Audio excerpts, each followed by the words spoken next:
सत्ताय नमः।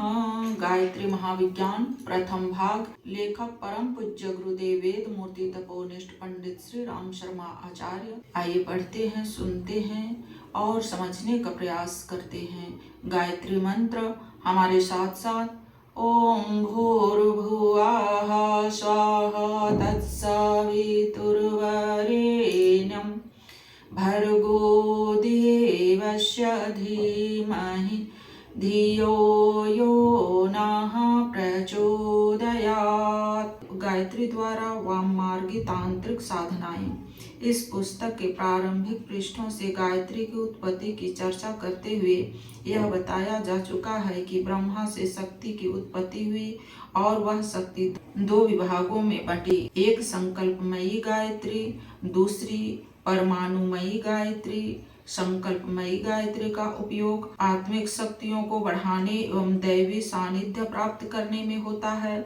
आत्मिक गुणों और विशेषताओं के बढ़ने के कारण साधक को सांसारिक कठिनाइयां पार करना, स्वल्प साधन में भी सुखी रहना एवं सुखकर स्थिति को उपलब्ध करना सहज होता है। अब तो इसी विधि विधान की चर्चा इस पुस्तक में की गई है। यह योग विज्ञान है। इसे दक्षिण मार्ग भी कहते हैं। यह सत प्रधान होने से हानि रहित एवं व्यक्ति तथा समाज के लिए सब प्रकार हितकर है। शक्ति की दूसरी श्रेणी परमाणुमयी सावित्री है। इसे स्थूल प्रकृति, पंचभूत, भौतिक सृष्टि आदि नामों से भी पुकारते हैं। इसमें प्रकृति के परमाणुओं के आकर्षण विकर्षण से संसार में नाना प्रकार के पदार्थों की उत्पत्ति, वृद्धि और समाप्ति होती रहती है। इन परमाणुओं की स्वाभाविक साधारण क्रिया में हेर फेर करके अपने लिए अधिक उपयोगी बना लेने की प्रक्रिया का नाम विज्ञान है। यह विज्ञान दो भागों में विभक्त है। एक वह जो यंत्रों द्वारा प्रकृति के परमाणुओं को अपने लिए उपयोगी बनाता है। रेल, तार, टेलीफोन, रेडियो, हवाई जहाज, टेलीविजन, विद्युत शक्ति आदि अनेकों वैज्ञानिक यंत्र आविष्कृत हुए हैं और होने वाले हैं। यह यंत्र विज्ञान है। दूसरा है तत्व विज्ञान, जिसमें यंत्रों के स्थान पर मानव अंतराल में रहने वाली विद्युत शक्ति को कुछ ऐसी विशेषता से संपन्न बनाया जाता है जिससे प्रकृति के सूक्ष्म परमाणु उसी स्थिति में परिणत हो जाते हैं जिसमें कि मनुष्य चाहता है। पदार्थों की रचना, परिवर्तन और विनाश का बड़ा भारी काम बिना किन्हीं यंत्रों की सहायता के तंत्र विद्या द्वारा हो सकता है। विज्ञान के इस तंत्र भाग को सावित्री विद्या, तंत्र साधना, वाममार्ग आदि नामों से पुकारते हैं। तंत्र विद्या एक स्वतंत्र विद्या है। इस पुस्तक में उसके आधार और कार्य की चर्चा नहीं की जा सकती। इन पंक्तियों में तो हमें तंत्र के विज्ञान का पाठकों को थोड़ा सा परिचय करना है। प्राचीन काल में भारत के विज्ञानाचार्य अनेक प्रयोजनों के लिए इसी मार्ग का अवलंबन करते थे। प्राचीन इतिहास में ऐसी अनेक साक्ष्यां मिलती है जिनसे प्रकट होता है कि उस समय बिना यंत्रों के भी ऐसे अद्भुत कार्य होते थे जैसे आज यंत्रों से भी संभव नहीं हो पाते हैं। युद्धों में आज अनेक प्रकार के बहुमूल्य वैज्ञानिक अस्त्र शस्त्र प्रयोग होते हैं, पर प्राचीन काल में जैसे वरुणास्त्र जो जल की भारी वर्षा कर दे, अग्न्यास्त्र जो भयंकर अग्नि ज्वाला का दावानल प्रकट कर दे, सम्मोहनास्त्र जो लोगों को संज्ञा शून्य बना दे, नागपाश जो लकवे की तरह जकड़ दे, आज कहाँ है। इसी प्रकार इंजन, भाप, पेट्रोल के बिना आकाश में, भूमि पर और जल में चलने वाले रथ आज कहाँ है। मारीच की तरह मनुष्य से पशु बन जाना, सुरसा की तरह बहुत बड़ा शरीर बना लेना, हनुमान की तरह मच्छर के समान अति लघु रूप धारण करना, समुद्र लांघना, पर्वत उठाना, नल की भांति पानी पर तैरने वाले पत्थरों का पुल बनाना, रावण अहिरावण की भांति बिना रेडियो के अमेरिका और लंका के बीच वार्तालाप होना, अदृश्य हो जाना आदि अनेकों ऐसे अद्भुत कार्य थे जो आज यंत्रों से भी नहीं हो पाते, पर एक समय बिना किसी यंत्र की सहायता के केवल आत्मशक्ति के तांत्रिक उपयोग से सुगमता पूर्वक हो जाते थे। इस क्षेत्र में भारत भारी उन्नति कर चुका था और संसार पर चक्रवर्ती शासन करने एवं जगत गुरु कहलाने का यह भी एक कारण था। नागा अर्जुन, गोरखनाथ, मच्छिंद्रनाथ आदि सिद्ध पुरुषों के पश्चात भारत से इस विद्या का लोप होता गया और आज तो इस क्षेत्र में अधिकार रखने वाले व्यक्ति कठिनाई से ढूंढे मिलेंगे। इस यंत्र महाविज्ञान की कुछ लंगड़ी लूली टूटी फूटी सखा प्रसखाएं जहां तहां मिलती है, उनके चमत्कार दिखाने वाले जहां तहां मिल पाते हैं। उनमें एक सखा है दूसरों के शरीर मन पर अच्छा या बुरा प्रभाव डालना। जो ऐसे कर सकते हैं वे यदि अभिचार करें तो स्वस्थ आदमी को रोगी बना सकते हैं, किसी भयंकर प्राणघातक पीड़ा वेदना या बीमारी में अटका सकते हैं, उस पर प्राणघातक सूक्ष्म प्रहार कर सकते हैं, किसी की बुद्धि को फेर सकते हैं, उसे पागल उन्मत्त विक्षिप्त मंद बुद्धि या उल्टा सोचने वाला कर सकते हैं, भ्रम भय संदेह आशंका और बेचैनी के गहरे दलदल में फंसाकर उसके मानसिक धरातल को अस्त व्यस्त कर सकते हैं। इसी प्रकार प्रत्यक्ष चेतना शक्ति द्वारा किसी व्यक्ति का बुरा प्रभाव पड़ा हो तो उसे दूर कर सकते हैं। नजर लगाना, उन्माद, भूतोन्माद, ग्रह अनिष्ट, बुरे दिन, किसी के द्वारा प्रेरित अभिचार या मानसिक उद्वेग आदि को शांत किया जा सकता है। शारीरिक रोगों का निवारण, सर्प बिच्छू आदि का दंशन एवं विषैले फोड़ों का समाधान भी मंत्र द्वारा होता है। छोटे बालकों पर इस विद्या का बड़ी आसानी से भला या बुरा प्रभाव डाला जा सकता है। तंत्र साधना द्वारा सूक्ष्म जगत में विचरण करने वाली अनेक चेतना ग्रंथियों में से किसी विशेष प्रकार की ग्रंथि को अपने लिए जागृत चैतन्य क्रियाशील एवं अनुचरी बनाया जा सकता है।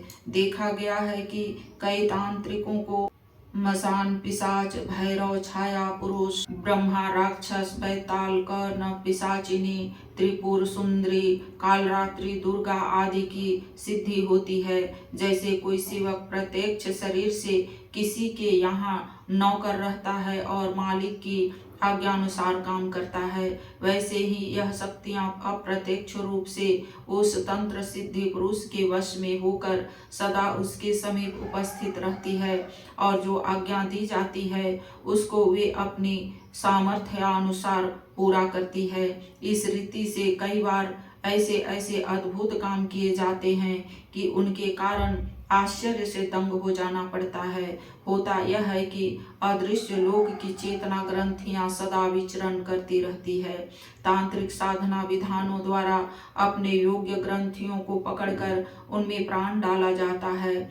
जब वह प्राणवान हो जाती है तब उनका सीधा आक्रमण साधक पर होता है। यदि साधक अपनी आत्मिक बलिष्ठता द्वारा उस आक्रमण को सह गया, उसे परास्त न हुआ तो प्रतिहत होकर वह ग्रंथि उसके वशवर्ती हो जाती है और 24 घंटे के साथ ही आज्ञाकारी सेवक की तरह काम करती है। ऐसे साधनाएं बड़े खतरे से भरी हुई होती है।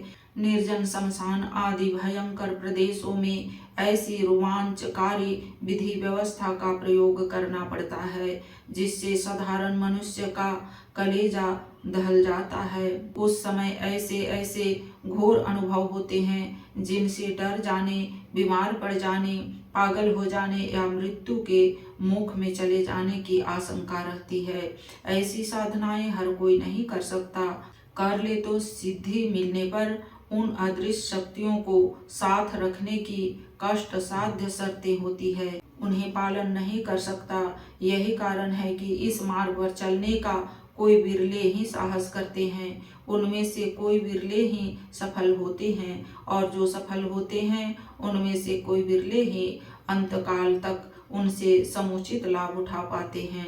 यहाँ तंत्र साधना की किन्हीं विधियों को बताने का हमारा कोई इरादा नहीं है, क्योंकि उन गुप्त रहस्यों को जन साधारण के लिए प्रकाशित कर देने का अर्थ बालकों के क्रीड़ा स्थल में बारूद बिखेर देना है, जिनमें वे बेचारे क्रीड़ा कौतुक करने के उपलक्ष्य में सर्वनाश का उपहार प्राप्त करें। यह परंपरा तो अधिकार और अधिकारी के आधार पर एक दूसरे को सिखाने की रही है।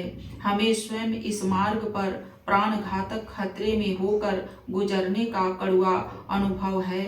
फिर भोले भाले पाठकों को कोई खतरा उपस्थित कर देने के लिए उस शिक्षण विधि को लीक मारने की भूल हम कैसे कर सकते हैं। इन पंक्तियों में तो हमारा इरादा केवल यह बताने का है कि प्रकृति की परमाणुमयी शक्ति पर भी आत्मिक विद्युत धारा भूतकाल में अधिकार प्राप्त किया जा चुका है और आगे भी प्राप्त किया जा सकता है। यह ठीक है कि आज ऐसे व्यक्ति दिखाई नहीं पड़ते जो प्रत्यक्ष रूप से यह प्रमाण दे सके कि किस प्रकार अमुक यंत्र का काम अंदर की बिजली से अमुक प्रकार से हो सकता है।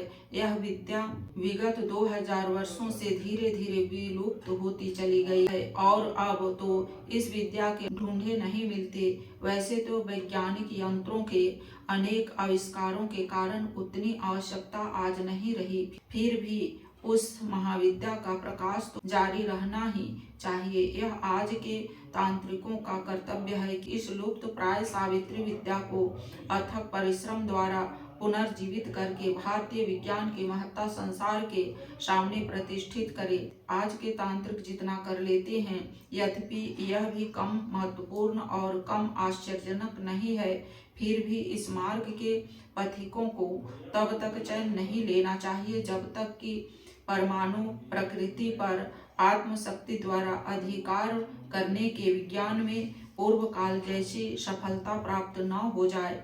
वर्तमान काल में तंत्र का जितना अंश प्रचलित, ज्ञात एवं क्रियान्वित है, उसकी चर्चा उपरती जा चुकी है। मनुष्यों पर अदृश्य प्रकार से भला या बुरा प्रभाव डालना आज के तंत्र विद्या की मर्यादा है। वस्तुओं का रूपांतरण, परिवर्तन, प्रकटीकरण, लोप एवं विशेष जाति के परमाणुओं का एकीकरण करके उनके शक्तिशाली प्रयोग का आज प्रायः लुप्त है। चैतन्य ग्रंथियों का जागरण और उनको वशवर्ती बनाकर आज्ञा पालन कराने में विक्रमादित्य के समान साधक आज नहीं है, पर किन्हीं अंशों इस विद्या का अस्तित्व मौजूद अवश्य है। पर साथ ही इस संबंध में हम एक बात यह भी स्पष्ट कर देना चाहते हैं कि इस समय तंत्र के नाम पर सर्वसाधारण को बहकाने वाले या ठगने वाले लोगों की बहुतायत हो गई है।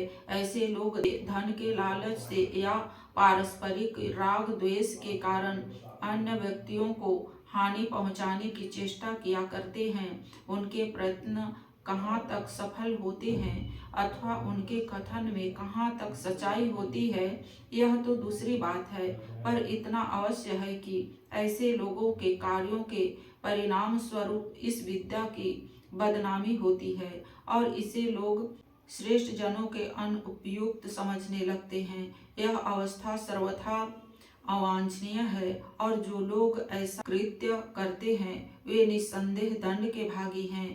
तंत्र शास्त्र में अनेक मंत्र हैं, पर उन सब मंत्रों का कार्य गायत्री से भी हो सकता है।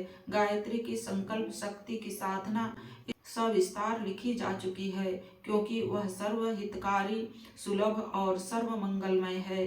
परमाणुमयी तंत्र प्रधान वाममार्गी सावित्री विद्या का विषय गोपनीय है। इसका परिचय मात्र इन पंक्तियों में कर दिया गया है। इस संबंध में गुप्त बातों का प्रकाश डालना और तत्संबंधी साधनाएं प्रकाशित करना जन साधारण के हित में अनुपयुक्त है। इसलिए इस लेख को अधिक न पढ़कर यही समाप्त किया जाता है। आज के वीडियो में इतना ही। अगले वीडियो में गायत्री द्वारा कुंडलिनी जागरण के बारे में पढ़ेंगे और समझेंगे। लाइक, सब्सक्राइब और शेयर करें। धन्यवाद। ओम शांति। भारतवर्ष हमारा प्यारा, अखिल विश्व से न्यारा, अखिल विश्व से न्यारा। सब साधन से रहे समुन्नत, भगवन देश हमारा, भगवन देश हमारा। भारतवर्ष हमारा सारी दुनिया का सरताज था, है इतिहास प्रसिद्ध इसी का, श्रेष्ठ राम का काज था। आज पुनः अपने भारत पर जग की आशा टिकी हुई, क्योंकि यहीं से विश्व शांति का पढ़ा विश्व ने पाठ था। भारतवर्ष हमारा प्यारा, अखिल विश्व से न्यारा। सब साधन से रहे समुन्नत, भगवन देश हमारा, भगवन देश हमारा।